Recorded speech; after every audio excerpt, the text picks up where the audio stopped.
Right.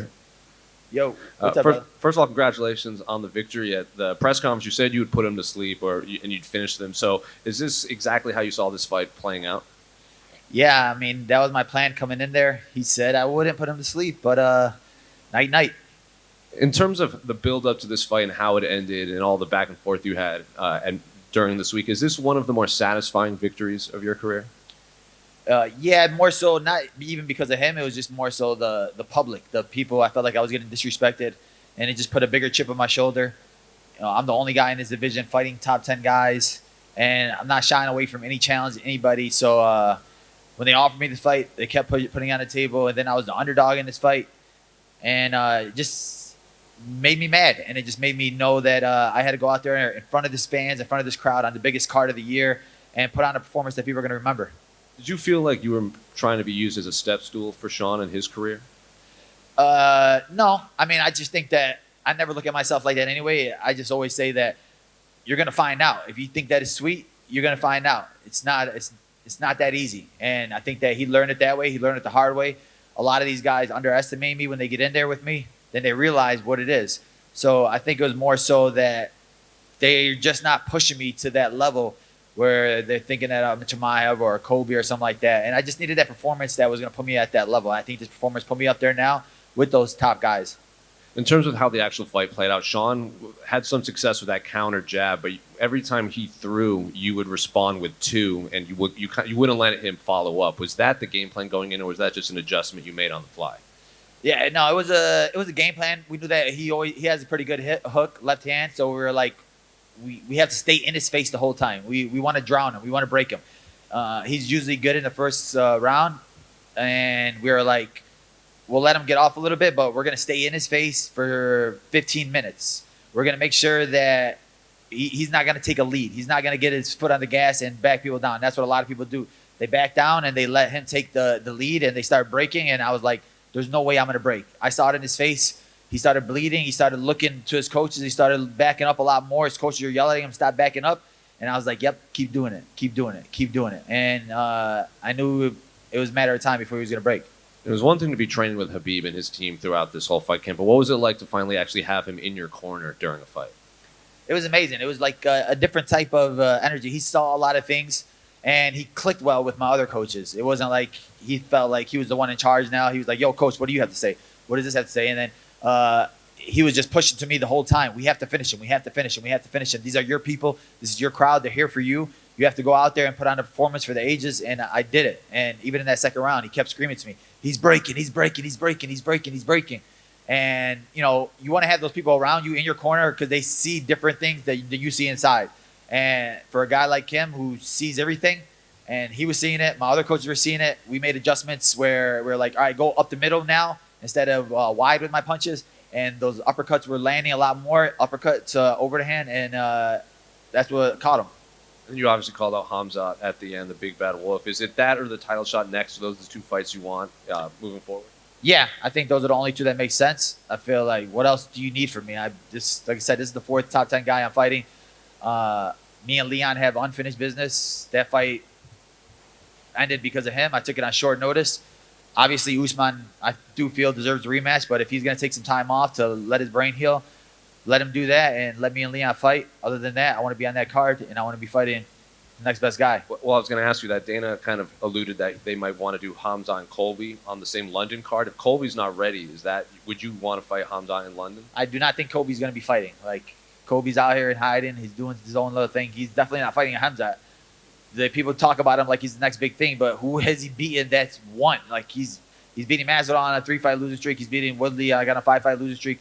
Everybody he's fought and won, they're all coming off losing streaks. The only fight he had a good fight against was Usman, and then he ended up getting finished in that fight. Other than that, everybody else has been losses. He hasn't been fighting these top guys. I just beat Luque, that was on a 7-fight winning streak, and I just beat this guy who's on a 15-fight winning streak. I'm the only one fighting guys that are on winning streaks.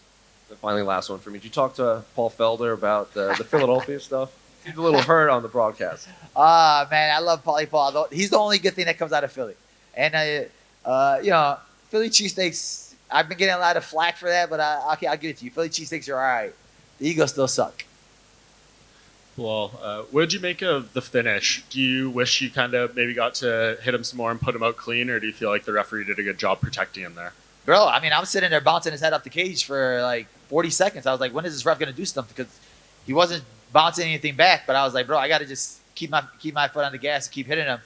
And like I said, those little things that he was saying, like at the press conference, you didn't finish nobody. You ain't going to put me to sleep, blah, blah, blah. Be careful what you wish for. He was doing all that talking, all that calling out. And like, I don't blame him. Obviously, you want to fight upward and you want to fight the next guys. But I felt like he thought that I was going to be an easy fight. And guys who think that I'm going to be easy, they learn the hard way. Why do you think people have this interpretation of you or kind of look at you this way? I mean, because I don't do a lot of trash talking. I don't even curse. So I just think that they look at me like I don't have a big posture. I'm not like, crazy athlete. I'm just a guy that works hard, pushes myself. I'm just a normal person. And I'm a normal person that pushes himself to a brink. And I don't have a normal work ethic and I don't have a normal mentality. So people don't see that stuff. But like when you see like a Khamzat who's 6'4" and huge, long reach, this, and this, you look at this guy, oh man, this guy's a specimen, this guy's this guy's that. But you look at me and you're like, dang, how is this guy number 5 in the world? How is this guy beating these guys? You just feel it. When this run you've been on has been very nice, but the only two kind of blemishes, I guess, are the Neil fight and then, the no contest with Leon. Do you feel like both of those are ones you're going to get back in time eventually? Yeah, for sure. I definitely do think I need the Leon fight back. I've been wanting that fight, been calling for that fight. Even with that fight, it was like people were saying that you didn't. I took that fight on like a week notice, and it was a main event. So people don't understand that coming off of a fight with Lima and then running into that camp with him, and it's like you're going from a righty to a southpaw. There's no training for that camp. So like, give me a full camp to fight this guy, and it's a different story. And that fight was only 1 round. So for Leon to always say that, well, the rest of the fight was going to go that way. Look at his fight that he just had with Usman. He was losing 4 rounds, and then he ended up winning in the 5th round. So that's the fight game. So when people come up with that narrative, like, oh, you're going to lose anyway, that's just stupid. And little things like that, that's what pisses me off and makes me angry. And last thing for me, Khamzat was in the crowd. Did you get to see him at all? Yeah, I saw him. He was eating like Snickers and Kit Kats. I'm like looking at him like, bro, when are you going to start being on a diet again? I actually didn't see him in the crowd, but I would like to see him in the cage. What's your message to him? He watches all the stuff. He's always, liking the Instagram posts and things. What would be your message to him? Brother, what happened to Nate Diaz in August is Bully B in October. I'll fight you at 179.8. Like, I don't care about weight. For me, I want to fight the best guys in the world, and I think I'm the best guy in the world. So step into my office. Let's go. Bilal, just over here. Firstly, congratulations. My stand-up's still pretty good, huh? Oh, come on, Bilal. You know what I mean? In the UK, when we say pretty good, it means like very good. I don't know in America what they mean by in that. America, that's disrespect. But whatever, you're good. You're all right. I like you. If you did feel a way about that, then I apologize. But that's just a culture thing. And I was actually going to say that. I was going to say you alluded to that a little bit, and there was a lot of people on social media who took that out of context and decided to have a laugh at you because that's what we've spoken about before. People just like to do that. How does it feel to have the last laugh? I mean, it's not really the last laugh. Like, I don't care what people say about me. They can say whatever they want about me. My team and myself, we know what we do. We know the work that we put in the practice room, in the cage, and I know what I'm capable of. So, like, when I do get those trolls and I get all those people, that energy does nothing but fuel me. I'm not a guy that reads comments and cries or anything like that. I'm a guy that reads those comments, and I'm like, I'm going to prove you wrong. I'm going to show you guys. And for me, it's just like, I'm going to keep proving everybody wrong. Nobody thinks I'm going to be a champion. Nobody thinks I'm going to beat this guy or that guy or this guy. And I just keep going out there and I keep winning.